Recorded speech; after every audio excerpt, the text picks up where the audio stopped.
Here with head coach Sean Kiracofe. Tough loss tonight to New Orleans, 3-0 in this one. Coach, close. I think we kind of expected it to be a close match through the first few points, several serves there in that first set. We built a nice lead, but I think maybe the air kind of went out of the gym, maybe went out of the team whenever UNO went on that 10-0 run to kind of take that first set and, like I said, maybe just snowballed a little bit going forward from that spot. 10-0 runs will do that to you. They will do that to you. Well, I mean, we were doing some good stuff. We had them out of system, which is what we were going for, with some aggressive serves at the beginning. And even though we were kind of struggling offensively, just those serves allowed us to be able to control the first part of the set in set one. And then, I mean, yeah, they went on a run. They made a couple adjustments on how they were attacking us offensively that we were a little bit slow to adjust to. And then, yeah, I mean, when you feel like you have that set taken and to lose it, it makes it kind of difficult to rebound. And I've asked you this maybe earlier in the year, maybe after a tough situation like we had with the 10-0 run there, like we had tonight. The youth factor, I mean, we've talked about it several times, but certainly I think may have played another factor tonight. Right. No, at the end of the first set, in between, it was just all us. I mean, clearly UNO was doing some things to put us in positions to make errors or bad plays, but I mean, it was our ball control. We weren't moving our feet on some deep serves, and so we were pulling rags off the net, and then we were predictable offensively. And then our hitting errors. I mean, you cut those things out and you put the set away and you win. You cannot expect anybody to just hand you the win, and UNO did not do that. They allowed us to keep putting ourselves in bad situations, and towards the end of that first set, we did that for them. I mean, it's something, like you said, youth, that happens without the experience to be able to be like, you know what, get out of the way, give me the ball. I will take care of this for the rest of y'all.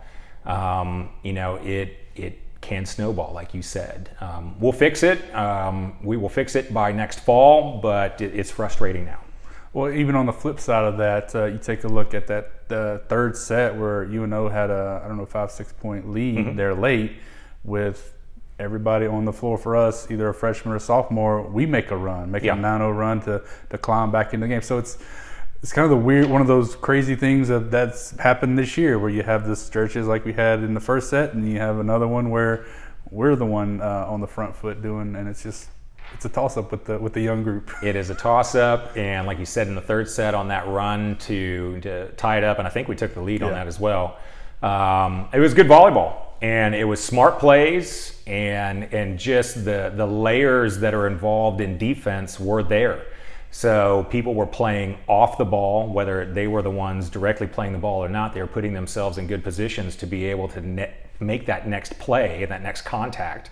And that's just not something that we've seen on a consistent basis. But it shows up, like you said, it showed up in a streak right there in the third set, and it'll come. It's just, like I've already said, it's just a little bit frustrating when you don't have that consistency. Right.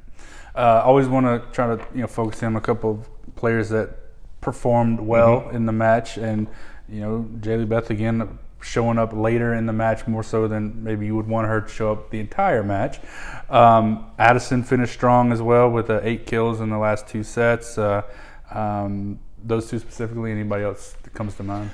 Yeah. A little bit of a slow start than what we have seen from Jaylee Beth, but she provided still a good spark for us later on in set 2 and then into set 3. So she ended up having a good match, but again, like you said, it was a little bit of a slow start, so we would have liked something a little bit quicker.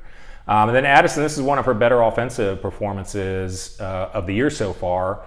And some of that was when we moved her over to the right side, and she found ways to take some good swings, hit some splits, hit the ball down the line, and get a couple really good tools to get points for us. And she got hot there in, like you said, the second and the third, and ended up with a great offensive night. So that was great to see from her, especially bouncing back, having not played last weekend because of the foot injury. So that was good to see. And then, because it's become so commonplace, Autumn has had to do absolutely everything for us. And I don't think she gets enough recognition for that, of just all the difficult positions that we're putting her in to change from position to position, week to week, and sometimes in the same weekend. So, a lot of thank you to her for doing everything for us this year. And it's not an easy thing to do. And she's still going out there and fighting and doing that for us. All right, Coach. Thank you so much. Thank you.